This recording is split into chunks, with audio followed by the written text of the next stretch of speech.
Also going to ask you one other question besides our positive, negative of our list of talk show hosts and former talk show hosts. How often do you listen to talk radio?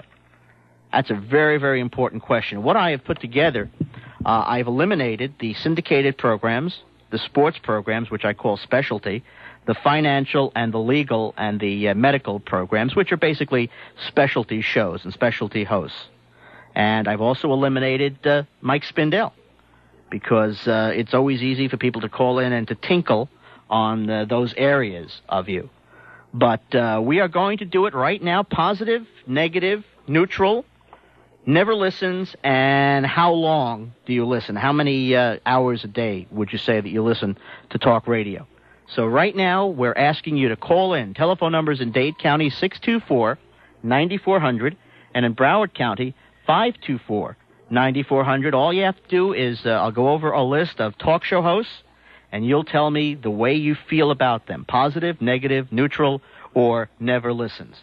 And this has a real good track record because all of the stations he's worked at in the past couple of years have been sold and gone off the air.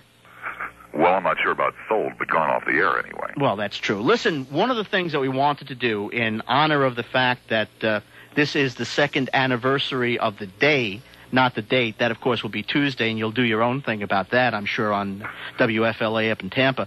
But we are going to do the Bob Lassiter infamous positive-negative poll. Oh, my God. The Memorial Bob Lassiter positive-negative poll. And as you know, there have been some tremendous changes in the South Florida radio market.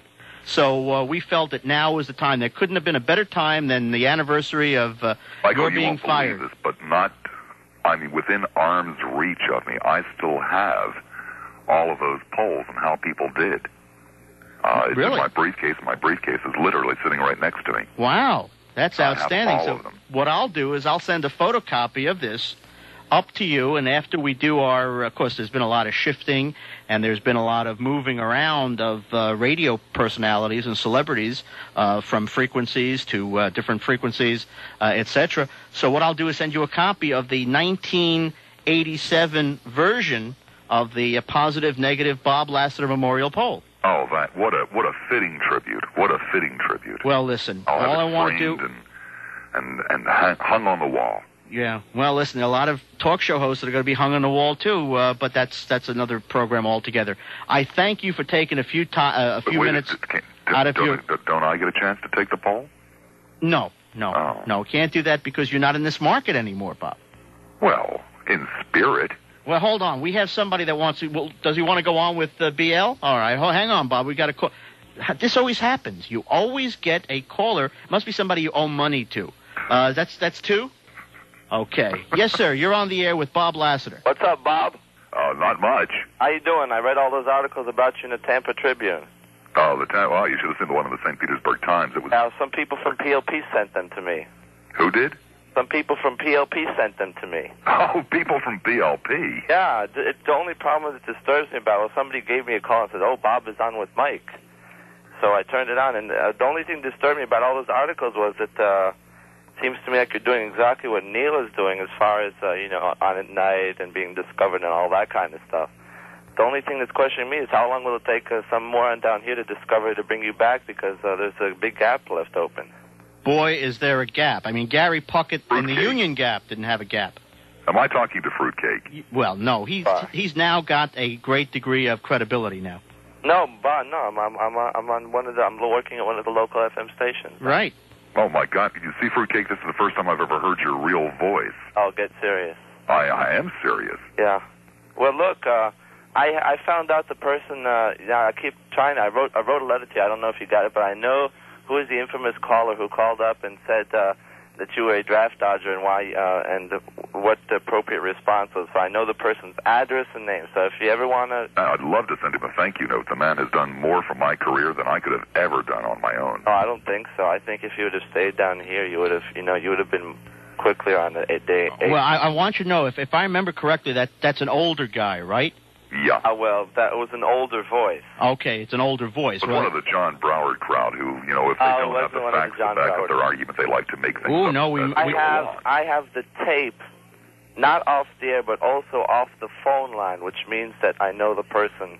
Oh, my gosh. Ooh. So it wasn't on one of the John Broward crowd, but I'm surprised they got it, maybe. I've heard a lot of worse stuff on some of the other AM stations. Hey, do you think there's a possibility that Uncle Neil is listening in and will call in on his mobile phone? Maybe. Uncle Neil has a mobile phone Uncle now. Neil has a mobile phone now.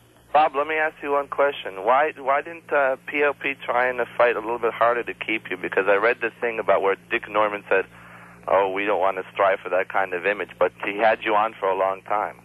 Well, I'd be delighted to tell you why PLP didn't strive to try to keep me for the very same reason that Neil's had so much grief with that organization. It's Bob Gilbertson.